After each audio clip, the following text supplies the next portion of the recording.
I never thought a single sound file could break my heart in half. But that's exactly what happened. One ordinary afternoon, I stumbled across a voice memo that wasn't meant for me. The moment I pressed play, my life, everything I thought I knew about family, crumbled in seconds.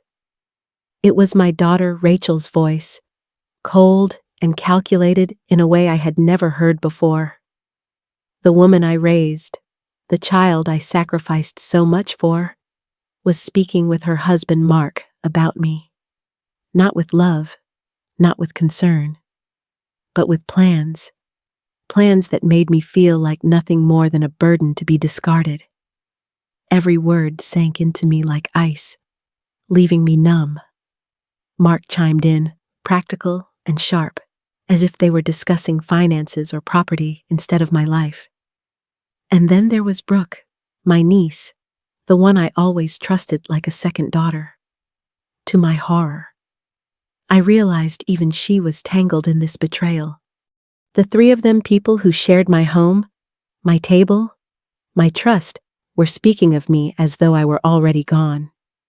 In that moment, I wasn't just a 66-year-old widow living quietly in Florida. I was prey in my own family. My dignity, my independence, even my survival felt at risk. The walls of my home suddenly closed in around me. Every photograph and memory turned sour. I sat there in silence, my hands shaking, the voice memo still echoing in my ears. Betrayal doesn't come from strangers, it cuts deepest when it's the ones you love most. And that's where my story begins. Before I can tell you what I did next, you need to understand where I came from, and just how much I gave up for the very daughter who would one day turn against me. When I look back, it almost feels like another lifetime, a young girl standing in a tiny Florida kitchen, holding her newborn in her arms, terrified of what tomorrow might bring. Rachel's father had already walked out by then. He left before she even opened her eyes, leaving me with nothing but a crib I could barely afford, and a promise whispered into the night that my child would never feel unwanted. I was just 19, still a girl myself. When I became a mother, the world did not make it easy. I scrubbed floors in other people's houses, polished desks in empty offices long after dark, even wiped down machines in laundromats until my hands cracked and bled. There were nights when exhaustion wrapped around me so tightly I could hardly stand. But one look at Rachel's sleeping face, and I found the strength to keep moving. Money was always short, painfully so. I remember one cold morning when the rain soaked through her only coat. I couldn't afford a new one, so I sat by candlelight, patching the seams with trembling fingers, determined that she would walk into school the next day with dignity. Her classmates arrived in shiny cars and crisp clothes, but Rachel walked beside me in shoes I polished until they gleamed. When she turned to me with that smile and whispered that I was the best mom in the world, the ache in my back didn't matter anymore. Every dollar I earned went into her future. I told myself I could live without comfort if it meant she would never feel the kind of shame I carried as a child. I sewed her dresses from scraps, stretched meals with creativity, and counted coins late at night to make sure the bills were covered. Then came the mountain of college. $15,000 a year might as well have been $1 million for someone like me. But I refused to let that mountain stop her. I borrowed against my home, knowing I was gambling with the only security I had. I sold my wedding ring, the last piece of a love that had abandoned me, and I even pawned my mother's sewing machine, the same one I had used to stitch Rachel's childhood dresses. Each sacrifice felt like I was tearing a piece of myself away, but I believed with all my heart it was worth it. When Rachel stepped into those air-conditioned classrooms, when I saw her with books in her hands and ambition in her eyes, I felt a pride that no one could take from me. I told myself that all the long nights and raw hands, all the hunger and worry, all the things I had gone without, they were building a future that would circle back to me in gratitude and love. I believed that the bond between us, forged in sacrifice and nurtured with devotion, was unbreakable. I believed my giving would come back one day as her giving in return. It was the kind of belief only a mother could hold on to. What I didn't know then was how fragile even the strongest hopes can be. And as the years went on, small cracks began to appear. Cracks I tried to ignore. Signs I didn't want to see. Those cracks would grow into something I could never have imagined. At first, I thought I had finally reached the season of peace I had always dreamed of. When Rachel married Mark, I breathed easier. He was polite in those early days, steady in his work at the factory, and together they seemed to build a life that made me proud. Our Sunday dinners became the highlight of my week. Rachel would sit at the table laughing at my old stories. Mark would compliment the roast. And for a little while, I believed I had gained not just a son-in-law, but another member of my family. But small changes crept in, the kind you almost ignore at first. When Mark lost his job, their visits turned into quiet requests for help. Just this month, Mom, we're short on the mortgage. Then it was the car payment, the groceries, the insurance. Each time I reached into my savings, telling myself it was temporary. That's what mothers do. Then the calls grew shorter. Rachel's voice rushed, always somewhere else, too busy, too distracted. She would promise to call back tomorrow, and tomorrow would never come. I remember sitting by the phone one afternoon, waiting for a call that never arrived, feeling foolish, like a young girl waiting for attention. The hardest blow was the diner. They had invited me for lunch, and I showed up on time, only to realize they had forgotten. I sat stirring a cup of coffee, watching other families laugh together, and wondered when exactly mine had slipped away. When their apartment was being painted, Rachel suggested they stay with me for a month. I welcomed them in, thinking maybe closeness would heal the distance. But almost from the first night, my home no longer felt like mine. Mark complained about the water pressure, the television, the internet speed. Rachel started moving my dishes, rearranging my cabinets, saying it was to make things easier. The dresses I had kept for decades, the plates that had served countless meals, they were suddenly clutter in her eyes. Even the bills were taken from my hands. They insisted it was to help, that I shouldn't stress at my age. But soon I realized they were monitoring every dollar I spent, every withdrawal I made. My safe haven began to feel like a place under quiet surveillance. What unsettled me most were the whispers, late-night conversations that stopped the moment I walked into the room, quick glances between them that shifted to forced smiles when I appeared. I told myself not to worry, that it was nothing, but deep down, I felt it something was building in the shadows, something I couldn't yet name. And it wouldn't be long before I heard the truth with my own ears. It happened so suddenly, so quietly, that at first I didn't understand what I was hearing. A notification popped up on my phone, a voice memo, sent by mistake. Out of habit, I pressed play, expecting maybe a sweet message, a casual reminder. Instead, Rachel's voice filled the room, colder than I had ever heard it. She spoke about me as if I were nothing more than an obstacle in her way. Words like transfer the deed without her noticing and a place that costs $800 a month cut through me like knives. And then Mark's laugh followed. Light, careless, as though plotting my removal was just another household task. I froze. My hands trembled as I replayed the message. Once, twice, 3 times, desperate to believe I had misunderstood. But each replay stripped away any hope. Rachel was planning to move me into a facility, to strip me of my home, to erase me from the life I had built. And then came the words that nearly stopped my heart. With the reports we already have, it will be easy to prove she's confused. A pause. If something happens there, well, at least we'll still have the life insurance. I couldn't breathe. My own daughter, my only child, was speaking of me not only as a burden, but as a liability she might profit from.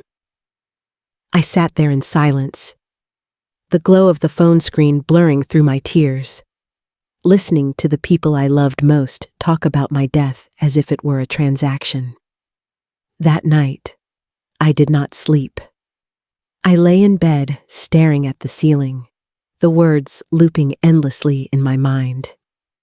Every sacrifice I had ever made replayed alongside her betrayal, the candlelit nights sewing her coat, the coins counted out for tuition, the ring and sewing machine sold for her future. And now, this. By dawn, I was hollowed out. My hands shook as I folded important papers, the ache in my chest heavier than I thought I could bear. But underneath the grief, something else stirred. A quiet, steady resolve. If Rachel and Mark thought I would go quietly, they were wrong. This was not the end of my story. This was the moment I decided to fight. The morning after the voice memo, I walked into the bank with my chest tight and my palms damp. For years I had trusted that my accounts, my deed, my life's work were safe, but something inside me whispered otherwise. I sat across from the banker, trying to steady my breath, and asked to review my records. At first, everything looked ordinary. Then the papers slid across the desk, and I saw my own name scrawled in a way I had never written it. My signature, forged on documents I had never agreed to. My stomach dropped, but I kept my face calm. I nodded, as if confirming what I already knew, while inside me the ground split open. That night, I called Brooke, my niece. Her voice cracked as she admitted what she had overheard Rachel whispering to Mark about getting me declared incompetent. Brooke confessed she had stayed silent out of fear, but now she wanted to help. Her guilt poured through the phone, but for me, it was a small lifeline. Proof, witness, someone who still cared. Piece by piece, I began gathering everything. I made copies of the forged papers. I saved the voice memo to multiple places, terrified it might vanish. I tucked the documents into a folder that never left my side. For the first time in weeks, I felt the faint stirrings of control. Then came the hardest step, sitting in a lawyer's office. I laid everything on the table. My voice shook at first, but as I spoke, it grew steadier.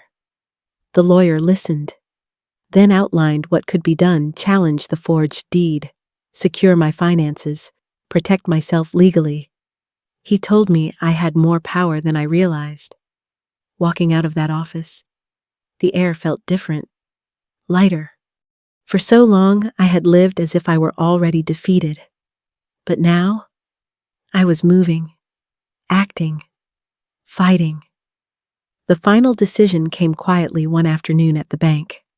With steady hands, I changed the beneficiary of my life insurance. No longer Rachel, no longer Mark. Instead, I chose a local charity that had once helped me when I had nothing. It felt symbolic, a declaration that my legacy would not be stolen or twisted. I was still afraid of Rachel's anger, of Mark's schemes, of the confrontation I knew was coming. But fear no longer paralyzed me. It fueled me. For the first time since that night of betrayal, I looked at myself in the mirror and saw not just a broken mother, but a woman ready to fight. And I knew the next step was inevitable, facing Rachel and Mark head on, with every piece of proof in my hands.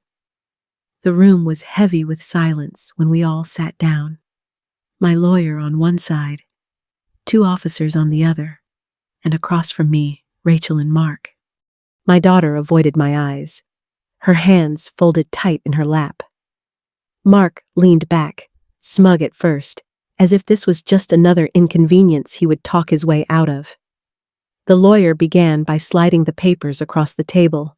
Forged signatures, unauthorized transfers, my name written in strokes that didn't belong to me. Mark smirked and denied it, brushing it off as some clerical mistake. Rachel nodded quickly, almost desperately, insisting that none of it was what it seemed. But then came the moment I had been waiting for. My lawyer pressed play on the voice memo.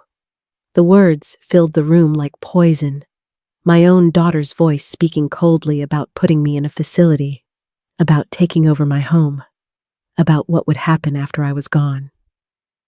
I watched her face drain of color.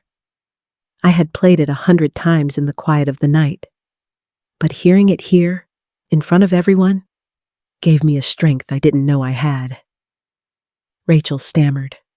Mark lashed out, accusing me of manipulation. But then Brooke stepped forward, her voice trembling as she confirmed what she had heard. She admitted how long she had carried the weight of their plotting.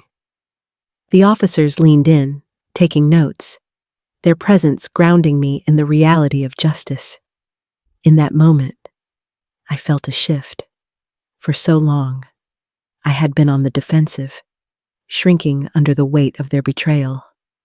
Now, the balance of power was no longer theirs. It was mine. I looked straight at them, my voice steady, and told them I would not back down, that I was pressing charges, that I was done being silent. The officers moved forward, the air filled with the scrape of chairs and the shuffle of papers. Rachel's tears came too late. Mark's anger meant nothing. The truth was laid bare, and for once, I wasn't the one trembling. Walking out of that room, I felt both lighter and heavier. Justice was finally moving in my favor. But I knew this wasn't the end.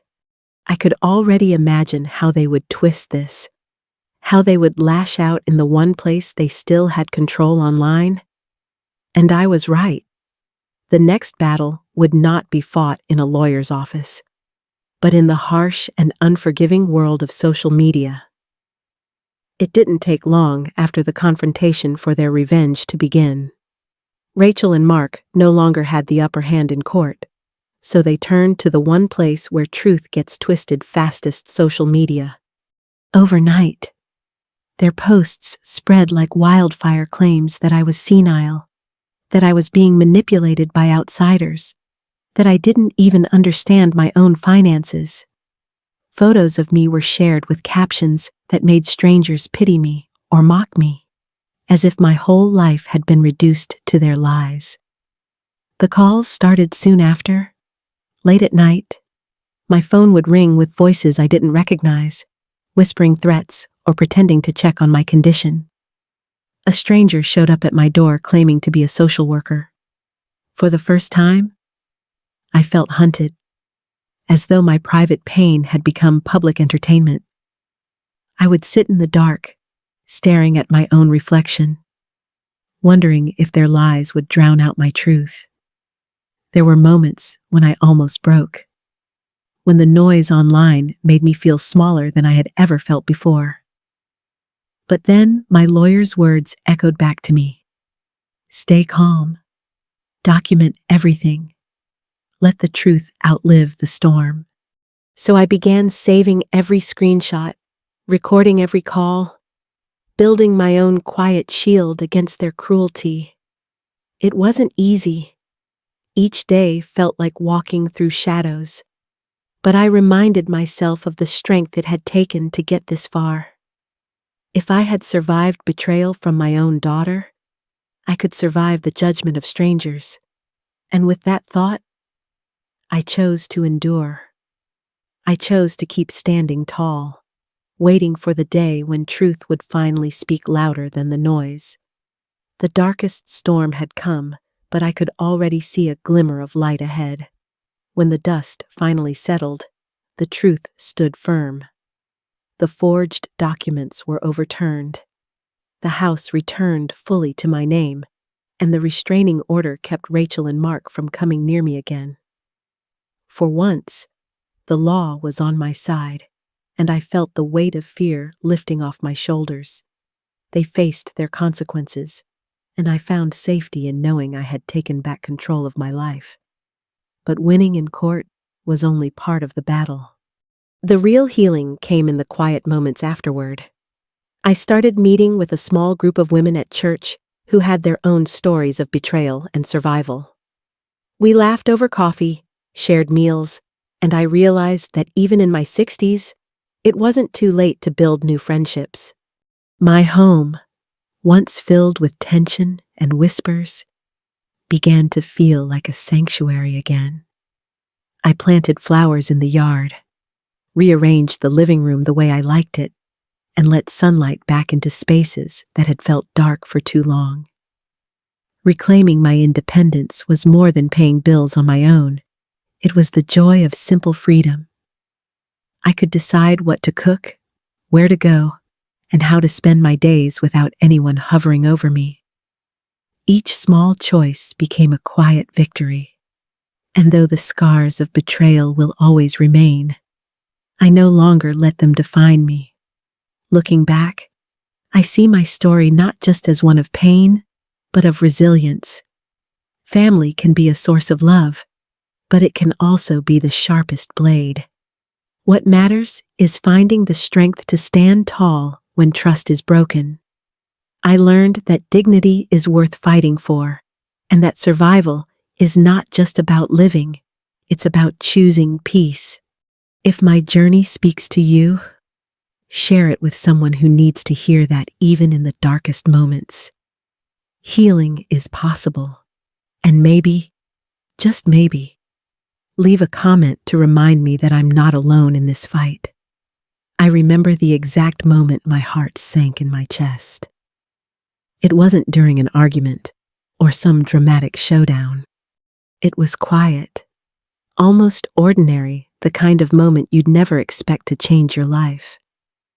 I stumbled across words not meant for me, words from my own daughter and her husband, cold, calculating whispers about what they planned to take, how they'd move me aside, as if I were just an obstacle in their path. In that instant, the ground beneath me shifted. My name is Margaret Collins. I'm 66 years old, living in Florida, and until then, I believed in the strength of family. I thought I had built a life where trust could be counted on, where love was a given. My daughter Rachel had always been the center of my world, the one I worked and sacrificed for. Mark, her husband, had been welcomed into our family with open arms. And Brooke, my niece, was like a second daughter to me, sweet, loyal, someone I thought I could lean on. From the outside, we looked close. Sunday dinners filled my kitchen with laughter. Phone calls came often enough to warm my days. Holidays felt full, with gifts under the tree and the sound of stories being told across the table. I lived for those moments, convincing myself that the love I poured out was being returned. But love can wear a mask. Behind the warmth, something darker was growing, and I didn't see it until it was too late. The sting of betrayal doesn't just cut deep, it leaves you questioning every memory, every smile, every promise that ever passed between you. That night, as I sat alone, the echoes of their voices still ringing in my ears, I felt the first cracks in everything I thought I knew. I didn't yet understand the full scope of what was coming, but I could feel the dread settling in my bones. Something had shifted forever, and I would never look at my family the same way again. And this was only the beginning.